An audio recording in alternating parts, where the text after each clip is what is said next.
Welcome back. We're going to finish turning this into this so that we can make room for this.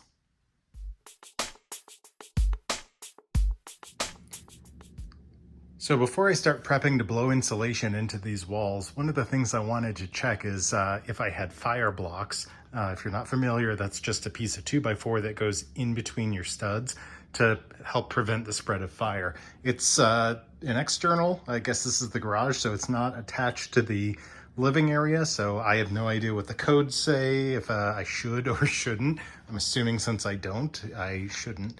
But I just went ahead and made a hole at the top and at the bottom and just fed my one of my tape measures down, and you can see it sticking in the top and then sticking out the bottom there, so nothing impeding progress, which for me is good news, right? Now I can just make holes at the top and go along, blow the insulation into the cavity until it fills up, and I've got the entire cavity. There's nothing stopping it and filling it only halfway. Okay, it's probably a little tough to see, but I'm going along. I've buttoned up my wiring, or stapled, to make it match code. You're supposed to, well, go read up on your own code, but yeah, you're supposed to secure to your 2x4s there. I also, let's see if I can show some light on there. Got a strap on the exhaust vent there, just to hold the hose. It's a short run, so I'm not worried. And I also hung up a longer thermometer and ran everything down to the garage. I'll show you the little control panel I put down there instead of having it useless up here. Okay, I got my junction box all closed up. I used the old light fixture box as a junction box for connecting everything up. I also added a little ceiling outlet just so I could use my electrical reel here, my extension, whatever you want to call it. This thing is the third garage I've had this thing in. It is super handy just to have electrical coming from up above you, and you can just pull it to wherever you need. And I mounted the control panel for the vent fan, and it's magnetic in case I ever need to get back there, but just a low voltage box, and it goes right back on. If I don't like this, I can always just mount it with screws, but that's pretty convenient. Exactly did this happen? Well, I put it here. Why did you put it there? Well, I need to get it out of the attic. Okay. Good job. So it's, yeah, we're like 99.982% of the way there. You certainly are. Okay, it's a much cooler day.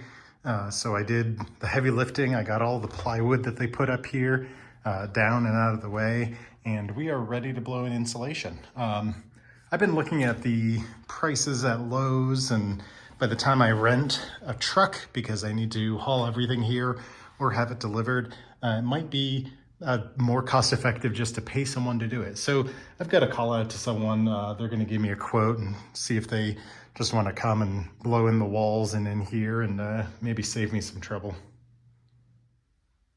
So before I insulate, I'm trying to get everything that I need to do that involves me getting into these walls, like all the electrical, out of the way so I don't have to deal with insulation later.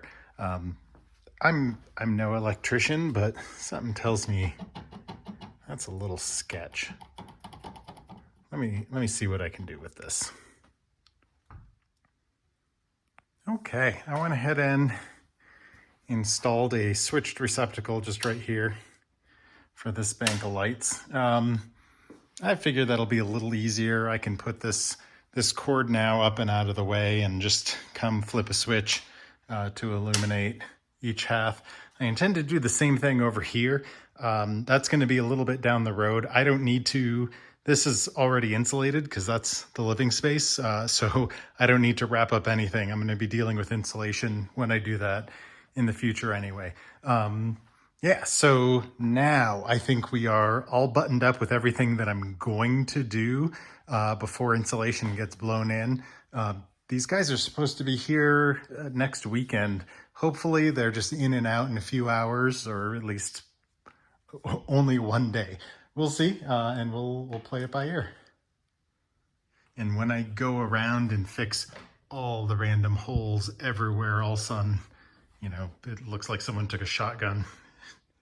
I'll go ahead and just drywall mud that up, along with all of these holes. Like, what were they doing? Anyway, and then they put this terrible texture on everything, and I'm getting fingerprints all over. It's not over everything, at least where they haven't painted. So we'll see. I might take my sander and start just knock down the roughness. It's actually fairly rough, you know. If you're working around it, you can scrape your knuckles on it, etc. We'll see how bored I get with sanding, and I might call it good enough. Okay, I'm gonna say that that was money well spent. It was 3 guys, sometimes 4 guys, and basically working all day, and they got everything, all the insulation blown in and up above. It's looking really good. So yeah, now I'm gonna go do the fun part of putting spackle or mud all in the wall holes that they didn't do because they weren't supposed to. And then hopefully tomorrow sand it all down and maybe get some paint on these walls. Wouldn't that be lovely? Okay, I went around and one more time with the joint compound. One thing I noticed was it looks like the seam up above, they put down joint tape, but they didn't like cover it in joint compound. I am going out on a limb and thinking that whoever did this drywall, this was their first go at it. I know because I've made all these mistakes before and learned as I went. So that's kind of the impression that I'm getting on this. So I just went around and joint compounded all the seams. There's the one spot, the vertical crack that they didn't actually put the crack on a 2x4. They put it right next to it. So I went and fixed all that. You know, I keep saying that I don't care what this looks like. I'm not worried about it, but I sure am putting a lot of effort in. Okay, I used the last of my drywall joint compound that I had. Man, someone needed to take the drill away from the previous owner of this house. I started going along, oh, there's a hole. What am I doing? Just gonna float entire sections of wall because there were so many holes. I don't know what the problem was. And I know I didn't hit them all and some are gonna sink in. I am not worried about it. My dog's crying in the background. Maybe she's worried about it. I just wanted to close up the holes and look, I'm gonna be swinging tools around and making more holes, I'm sure. So I didn't need to get it perfect. I just want everything closed up. I'll hit the high spots with the sander in the morning after it all sets up and hopefully get it painted tomorrow. I'm opting to spray this paint rather than roll it on. Honestly, a roller probably would have been easier and less cleanup and less prep of the area, etc. The reason I'm spraying is I'm gonna have a cabinet project in the future that I'm gonna want to spray the paint on to get a nice smooth finish. And this is honestly my first time using a paint sprayer apart from like a small airbrush or something. So I wanted to get a feel for it and make sure it worked with the thicker latex paints and everything. And so far it's looking good. I'm just methodically going over all the areas. I'm tweaking settings and figuring it out on the garage where if I mess up and spatter and it doesn't look perfect, I'm not worried about it. I'd rather iron out all the settings and dial it in. Okay, here's the end result. Is it perfect? No. Is it professional looking? No. Did I get full coverage? Also no.